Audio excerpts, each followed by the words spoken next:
জুমার দিবসের ফজিলত সম্পর্কে কুরআনুল কারীমে আল্লাহ রাব্বুল আলামিন কি বলেছেন আমাদের দর্শক শ্রোতাদেরকে যদি একটু বলতেন। আল্লাহ পাক সুবহানাহু ওয়া তাআলা জুমার দিনের গুরুত্ব, মাহাত্ম্য এবং এটার ফজিলত বর্ণনা করতে গিয়ে স্বয়ং আল্লাহ পাক সুবহানাহু ওয়া তাআলা কালামে হাকিমের মধ্যেই সূরাতুল জুমআ নামে একটি সূরাকে নির্দিষ্ট করেছেন। সেখানে বলা হয়েছে, ইয়া আইয়ুহাল্লাযীনা আমানু ইযা নুদিয়া লিস-সালাতি মিন ইয়াউমিল জুমআ ফাসআউ ইলা যিকরিল্লাহ ওয়া যারুল বাই'। যখন জুমার নামাজের সময় হয় অথবা জুমার নামাজের জন্য আহ্বান করা হয়, পৃথিবীতে তোমাদের দৈনন্দিন যে সমস্ত কার্যাদি আছে সমস্ত কার্যাদিকেই অফ করে, সমস্ত কার্যাদিকেই ক্ষান্ত রেখেই তোমরা আল্লাহর স্মরণে, আল্লাহর জিকিরে মশগুল হও। যদি তোমাদের ব্যবসা বা বাড়ি বলতে এখানে ব্যবসা বাণিজ্য, আচার আচরণ, দৈনন্দিন যে সমস্ত কাজকর্মগুলো আমাদের দ্বারাই পরিলক্ষিত হয়, আমাদের দ্বারাই কর্ম সম্পাদন করা হয়, সমস্ত কর্মগুলোকে বাদ দিয়ে জুমার জন্য প্রস্তুতি গ্রহণ করার জন্য বলা হয়েছে। এখানে জুমার গুরুত্ব দিতে গিয়ে হযরত বদরি সাহাবী হযরত লুবাবা ইবনে আব্দুল মনজির তিনি রওয়ায়াত করেছেন যে ইন্না ইয়াউমুল জুমআতি সাইয়্যিদুল আইয়াম, জুমার দিন হলো সমস্ত দিনগুলোর সর্দার। তাহলে এই দিনের গুরুত্ব অনেক বেশি। ওই দিনের গুরুত্ব আল্লাহ পাক সুবহানাহু ওয়া তাআলা এই দিন আমাদের আদি পিতা হযরত আদম আলাইহিস সালামকে সৃষ্টি করেছেন। এই দিন জান্নাত থেকে হযরত আদম আলাইহিস সালামকে দুনিয়াতে পাঠিয়েছেন।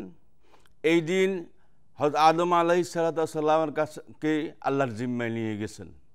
এবং এই দিন ভিতরে এমন একটি দিন রয়েছে, এমন একটি সময় রয়েছে যে সময় ইবাদত করলে আল্লাহ পাক সুবহানাহু ওয়া তাআলা বান্দার ইবাদতগুলোকে কবুল করে নেন এবং বান্দার ডাকে আল্লাহ সাড়া দেন।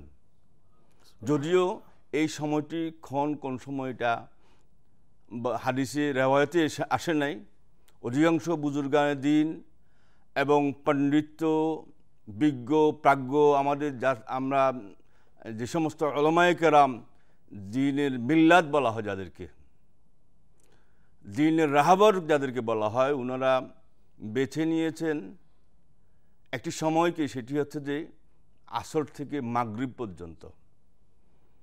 শুক্রবার দিন শেষে, শুক্রবার প্রথম থেকে তো অনেকগুলো আমলই আছে, কিন্তু সবচেয়ে গুরুত্বপূর্ণ টু দ্য পয়েন্ট, যেই সময়ে ইবাদত করলে ইবাদতগুলোকে বেশি কবুল হবে। নবী আকরাম সাল্লাল্লাহু আলাইহি ওয়াসাল্লাম তো বেশিরভাগ সময় শুক্রবারে জুমার পরে আসরের পর থেকে মাগরিব পর্যন্ত এই জায়নামাজ থেকে, যেটাকে মুসল্লা বলা হয়, মুসল্লা থেকে উনি উঠেন না। যেখানে জিকির আজগারগুলো করা হতো, সেখানে আল্লাহর ইস্তেগফারগুলো, বিশেষ করে ইস্তেগফারগুলো করা হতো। জুমার দিনে বেশিরভাগ সময় আমি মনে করব যে এই সময়টাকে বেছে নিয়ে যদি আমরা দরুদের প্রতি মশগুল হই।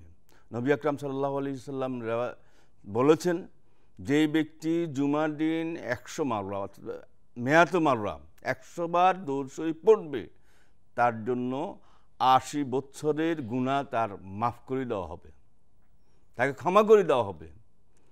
লেবাসুস আহসান, উত্তম পোশাক পরিধান করতে হবে। আবার তাআত্তুর, আপনাকে সুগন্ধ ব্যবহার করতে হবে। তারপর নামাজে হেঁটে হেঁটে যেতে হবে এবং হেঁটে যাওয়ার পরে সামনের কাতারে গিয়ে কি বসতে হবে। সামনের কাতারে গিয়ে বসার পরও সেখানে আপনি বসে থাকলে হবে না, ইমাম, এই সাইয়্যিদুল আইয়ামের ইমাম সাহেব মেম্বার থেকে কি বলতেছেন,